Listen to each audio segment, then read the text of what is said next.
What if the world's most famous monk never made the wine that bears his name?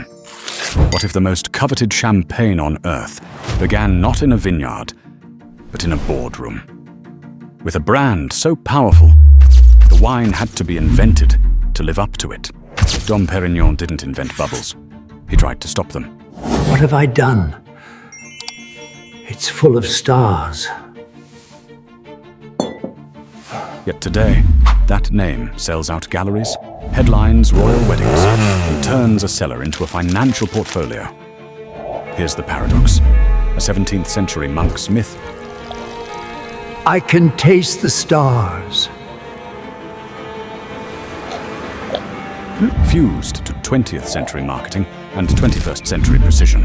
If Dom ever diluted vintage only, the short-term payday would be 9 figures, and the long-term brand would be gone.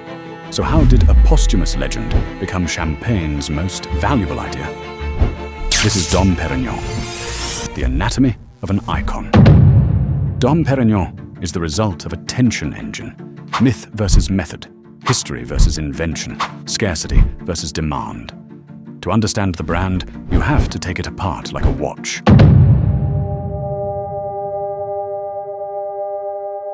Abbey of Hautevillers, 1668. A young Benedictine named Pierre Perignon is handed a broken institution and one job: make wine so good it funds the rebuild. He experiments like an engineer. Assemblage, blending parcels for harmony. White from black, pressing Pinot Noir gently to make clear wine. Lower yields for intensity. Cork and core to keep oxygen out and freshness in. He also sells shrewdly. His still wines reach Versailles and double the price of neighbors. But the legend? That he invented sparkling champagne and whispered, "Come quickly, I am tasting the stars." Reality check. In his time, fizz meant failure. Renegade fermentations blowing up cellars. The recipe for purposeful sparkle appears in London First, published in 1662 by Christopher Merritt. I invented champagne. Enabled by England's coal-fired, pressure-proof glass. The monk's real gift wasn't bubbles. It was discipline. The idea that greatness comes from blending, not from a single plot or grape. That philosophy, more than the myth, will become the brand's soul. So if the monk didn't make the wine, who made the brand? Fast forward to 1927. The dormant trademark Dom Pérignon moves, via a Champagne family dowry, from Mercier to Moet and Chandon. Enter Robert Jean de Voguier, Moet's visionary. He spots a blank space at the very top of Champagne. No one sells an apex cuvée as a global idea. Solution: create a tête de cuvée, prestige cuvée, an apex bottling above a house's regular vintage, with a mythic name and an 18th century silhouette bottle. Prestige isn't discovered, it's designed. The inaugural release uses an anomaly. Moet's superb 1921 vintage, held back for extraordinary aging. Decanted, rebottled, shield labeled, then shipped across the Atlantic in 1936 on the liner Normandy. America bites. Tobacco tycoon James B. Duke orders 100 bottles. I'll take 100 bottles. A seed is planted. This isn't just wine, it's a signal. For years, Dom Pérignon isn't made separately at all. It's re-released Moet in a new suit. The first vintage fully born as Dom Pérignon from day one, 1947. The brand came first, the wine caught up. That inversion, story to product, is the blueprint for modern luxury. When a story gets this good, a bigger stage comes calling. Paris, late 80s. Fax machines hum. 2 founding families glare across a table. A young financier in a soft-shouldered suit counts votes, not friends. 1971, Moet merges with Hennessy.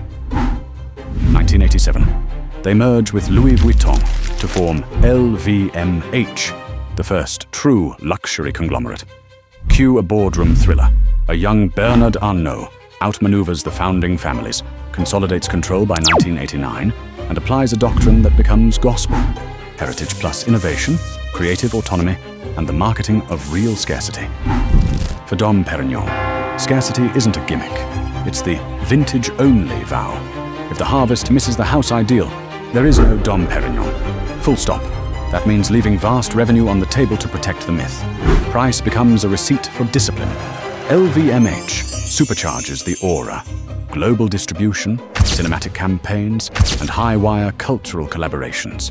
Dom Pérignon is no longer just Moet's pinnacle. It's a pillar in a cathedral of brands.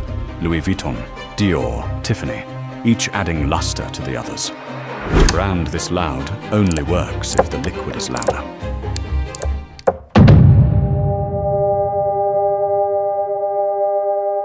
Dom Pérignon is built on 3 pillars. 1. Sanctity of the vintage. Every bottle is 1 year's harvest, no safety net of non-vintage blending. It's a witness to the season some years vanish by choice. 2. The chef de cave. 1 auteur shapes each vintage. Richard Geoffroy, 1990 to 2018, treats risk as a tool, declaring audacious years, pushing ripeness, searching for a broader, silkier mid-palate. Vincent Chaperon, from 2019, calls his job between mastery and the unknown, guarding style while reading a warmer climate. 3. Assemblage from grand sites. Chardonnay and Pinot Noir, often near 50-50, drawn from a core of Grand Crus, Bouzy, Verzenay, Chouilly, Cramont, Avize, Le Mesnil, plus historic haute villas. The goal isn't power, it's tension, a mineral line in a velvet suit. And then they turned time itself into a product. Dom Pérignon doesn't age, it stages. The wine opens windows of expression called Plénitudes. 3-release windows, where the same vintage speaks in different registers. Plénitudes 1, 8+ years on lees. Harmony revealed.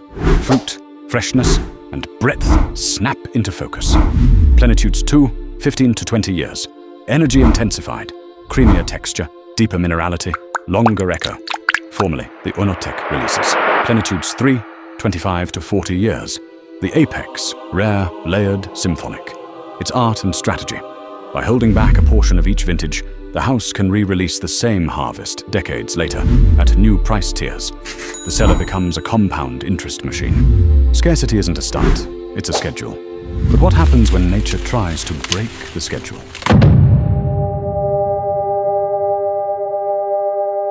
(2003) Spring frost hammers, Chardonnay. A searing summer compresses ripeness. Critics whisper, undrinkable. Too ripe. No spine.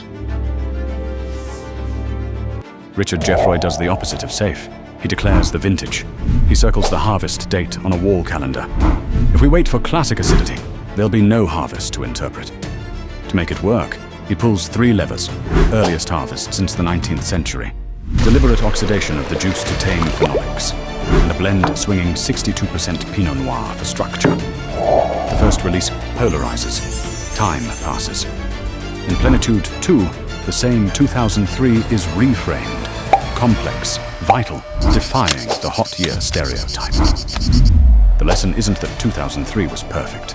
It's that Dom Pérignon's style is an argument, and time is how it wins. Not a broken rule, a stress test passed. While the cellar played the long game, the culture made the name immortal.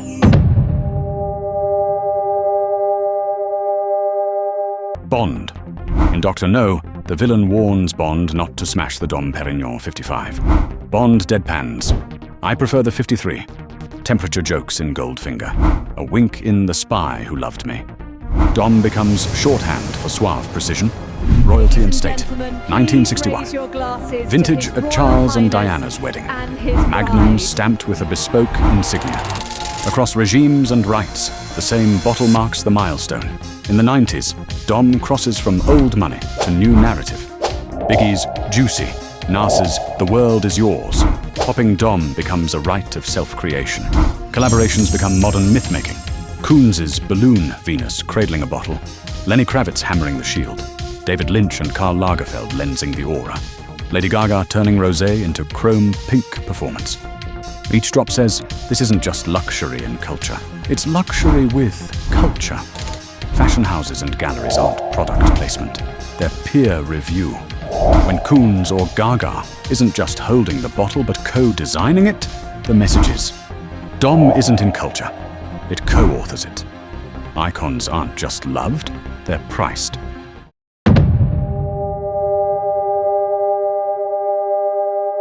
A quick constellation. 1921, the centenarian that started it all. Nutty, saline, improbably alive. 1961, royal wedding vintage. Freshness braided to depth. 1982, rich, structured, later a P3 statement. 1990, floral, toasted, almond-laced balance. 1996, high acid power, long argued, long-lived. 2002, modern benchmark, opulent and savory with endless finish. 2008, classic cut and precision after a warm decade. Auctions confirm the aura. Early 20th century bottles from aristocratic cellars, verticals of Rosé Enothec fetching 6 figures, giant formats of iconic years crossing what once seemed impossible thresholds. A late release Rosé Vertical, hammered at 1.33 million Hong Kong dollars. On the block, Dom Pérignon behaves less like wine and more like a blue chip, rarity priced into memory. Strip away the headlines. What remains under the label?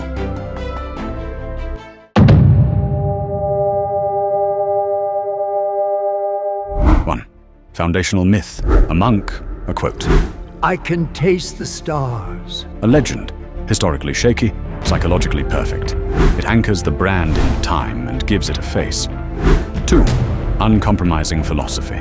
Vintage only. Some years, no release. Assemblage as doctrine. A chef de cave who conducts harvest into harmony. This is quality made legible. 3. Corporate powerhouse. LVMH's Capital and Patience Fund long arcs. Plénitudes, collaborations, global stories without flinching at quarterly weather. 4. Cultural symbiosis. From Bond to Gaga, from the palaces to playlists, Dom Pérignon doesn't just sponsor culture, it co-authors it.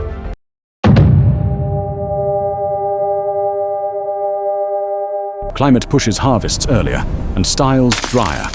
Palettes change, competitors sharpen. Vincent Chaperon frames the task as a moving balance. Hold the signature, silky breadth, mineral line, beaded mousse, while retuning the mix for a new century. The vow stands, vintage only, harmony or nothing. We promised the monk, the myth, the switch, the time trick, the empire. You've met each. Now you know how a label can outlive its inventor and still answer to a single palate every harvest. Dom Pérignon began as a story attached to a bottle. It endures because the story keeps proving itself in the glass. You're not tasting the stars. You're tasting a myth made measurable by a monk's method, a marketer's nerve, a seller's patience, and a culture that decided this is what celebration looks like. If you enjoyed dissecting how an idea becomes an icon, cue up our champagne origin story next, and then the Charles Smith episode on how a label renegade made it big. Subscribe so you don't miss the next one.